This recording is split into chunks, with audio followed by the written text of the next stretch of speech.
So have you been single way too long and can't even imagine letting someone in?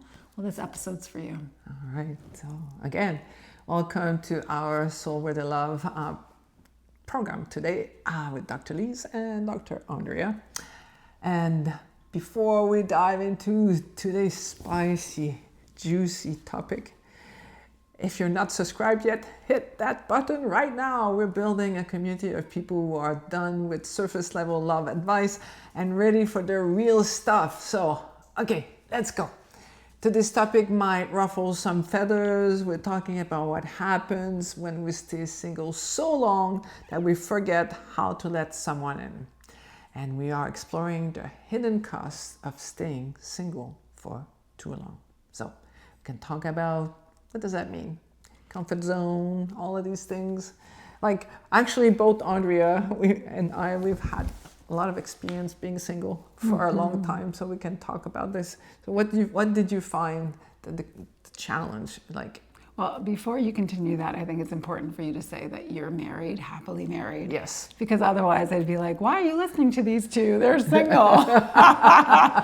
Don't want to learn from the two single women who've been single for a long time. Okay, well, I wanted to share that with you so that you know Dr. Lise has made amazing leaps and bounds and is in a wonderful, loving relationship. So she's an inspiration to me.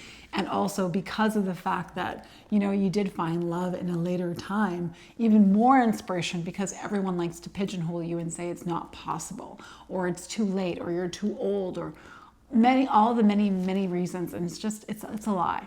So going back to the topic, if you're single for a long time, which I mean, you know, it's all relative. What's a long time? I don't think it's a long time because I've still been dating people. It's just that whether or not I've chosen to be in a long-term committed relationship, no. And it's mainly my biggest thing was just working on myself and promising myself that I would not go back into the same toxic patterns that I was in, where I was over-giving, over-pleasing, making sure that they're okay, not even noticing that I wasn't okay.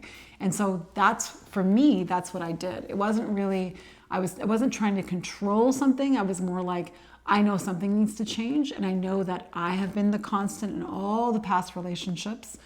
And I actually have so much gratitude in my heart for all of them because they have literally helped me become so much in love with myself that now I'm feeling like if and when that man does come, right? Like the one that I did meet, that I had that connection with, I know now I will be able to hold space and I know I will be able to present myself fully, authentically, because I know I don't need him. And I think that's the key thing.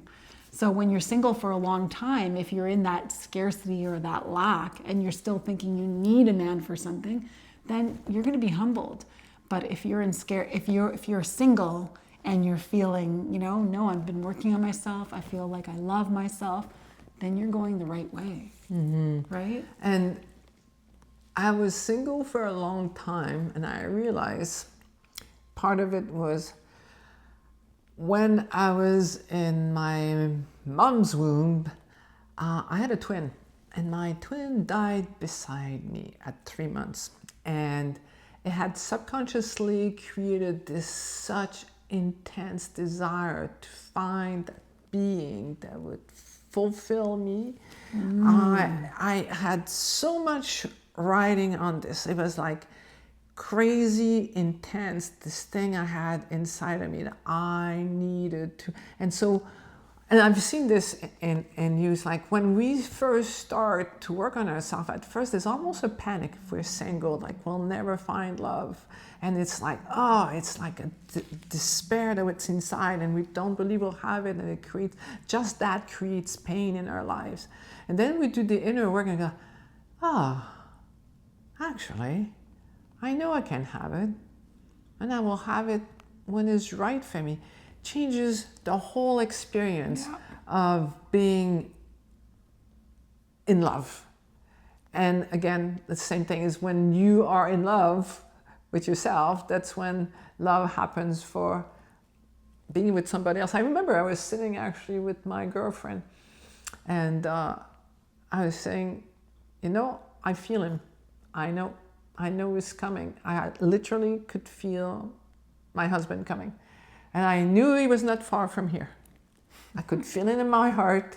And then like 2 weeks later, that's when I met him. It was like, you know when it's the right time, and you don't want to push it. At the same time, you don't want to stay single for so long that now you're in a different place because you have not done your inner work. It's okay to be alone if you're doing your inner work, but if you don't do your inner work and you're shutting yourself down because now you're afraid of letting someone inside of you, inside of your relationship, then you're missing on the most amazing experience. First, the experience of loving yourself is great, but also the experience of loving another being, because I am convinced that a romantic life is a spiritual evolutionary tool. A romantic life is a spiritual evolutionary tool. If God is love, learning how to love yourself, learning how to love another being, that's actually a very spiritual thing to do, learning how to connect with the heart, connecting in that deep depth of understanding. And often parents will end up doing this with children. The beauty of doing it with children is that no matter what, they will always be your child. And that's why a romantic relationship is actually a challenge above. Because what if I learn to love this being with all my heart and the relationship ends? Now what? Do I still have a life? Am I going to die? I want to kill myself? Like, what is it? So that's why I think learning to love through a romantic relationship is actually a beautiful challenge to give ourselves. Yeah, I agree. You learn so much. And even if it isn't a romantic, you learn from either friendships as well, right? But in a romantic, it's like literally you're looking at yourself. So you're really, really looking at that mirror. Yeah. And seeing, what your beliefs are, what stories you have, because they reflect back to you. Yeah. When we're single for too long, we actually miss the growth that can only happen when you're in a relationship. You can have a relationship at work, with colleagues, with your family, but when you have a mate, the opportunity to push your buttons to make you feel insecure, and then to get out of that, you are driven to do your inner work, is one of the best things you can do. Like, put yourself in situations where you actually have no choice but to grow in love and wisdom. Love and wisdom, there's only 4 things that live in the heart. One is love, gratitude, inspiration, and wisdom. Love, gratitude, inspiration, and wisdom. For me, love is not an emotion. Love is our core, it's our essence. So the good news is, since it's your essence, you can always reconnect there. You can always get to experience heaven on earth. And when you are grateful, you open yourself to love. And when you are connected in your heart through love and gratitude, then you have access to inspiration. When people come to see me and they tell me, I don't know what to do with my life, I know that they have shut down. They have not connected inside, because when you're connected inside, you get that nudge inside that's guiding you, that's getting you to do like something. You have the calling. It's getting you to want to do something bigger than yourself. And as you go through all of these things, you gain wisdom.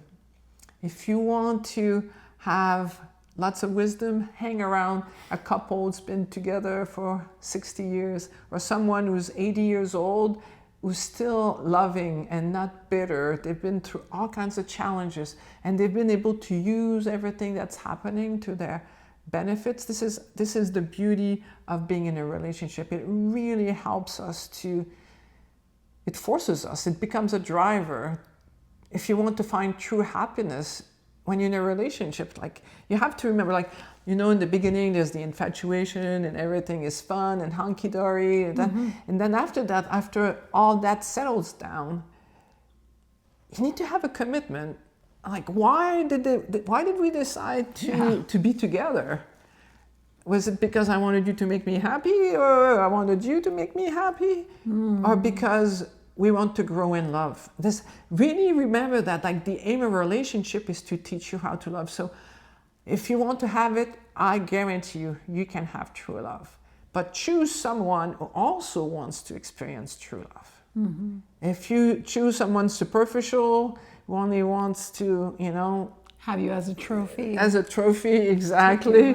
And wants to drink beer and watch TV, you're not going to have it. So it's important to have, first of all, two people happy together is great, and two people who want to grow in love. This is how you get the full experience. So, if you're single and you've been single for a while and you're ready to open up your heart again, grab our Love is Safe starter kit. It's only $7 and it'll help you see what's been keeping you closed off. The link is in the description. And if this episode made you think, please like it and share it with your single friends. They might need to hear this too. And remember that love is safe. And if it's not safe, it's not love. See you next week. Bye for now. Bye.